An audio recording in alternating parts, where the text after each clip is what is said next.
Саламатсыңарбы, балдар? Бүгүнкү сабактын темасы Кыргызстан биздин мекенибиз. Кыргыз эли тээ кылымдарды карыткан, уюткулуу, улуу журт, чокусу асман тиреген, кен байлыкка толгон ала тоосу, бейиштин төрүндөй болгон кооз табият менен сыймыктана алат. Кут дарыган жерге биздеги сан миңдеген өзөн суулар, керилип жаткан салкын төрлөр, сан байлыкка толгон чытырман токойлору, адамга жакын кайберендери биздин байлыгыбыз болуп эсептелет. Көптөгөн кыйын күндөрдү өткөргөн кыргыз эли адамдык арылуун, айкөлдүүлүгүн, меймандостугун бүгүнкү күнгө чейин сактап келет. Айкөл Манас бабабыздын басып өткөн жолунан эле чоң өрнөк алсак болот.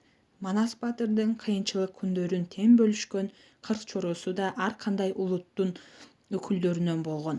Мисалы, эң жакын чоросу, энчектеш болгон жан кыйышпас досу Алмамбет да Кытай улутунан болгон. Өзүнүн дининен, ата-энесинен кечип, кыргыз жергесине Манас баатырды арка бел тутуп, качып келген Алмамбетти боруна кысып, минген атын тартуулап, бир тууган тутунушунан баатырдын айкөлдүүлүгүн, адамдык сапатын, улуулугун байкоого болот. 6 миллион калкы бар Кыргызстанда бүгүнкү күндө 80ден ашык улут мекендеп жатат. Алар өз тилин, салтын, тутунган динин сактап келишет.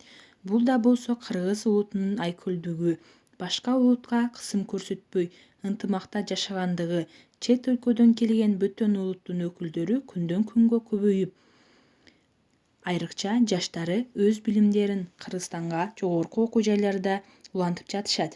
Алар үчүн мамлекет тарабынан ыңгайлуу шарттар түзүлүп, эң негизгиси кыргыз элинин меймандос, жакшы мамилелерин көрсөтүп жатат.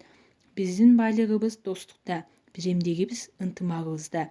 Ошондуктан кыргыз жаштары Кыргызстан жалпыбыздын мекенибиз аттуу уранды дайыма жадыбызда сактайлы. Ата салтын, улуттун менталитетин унутпайлы, балдар.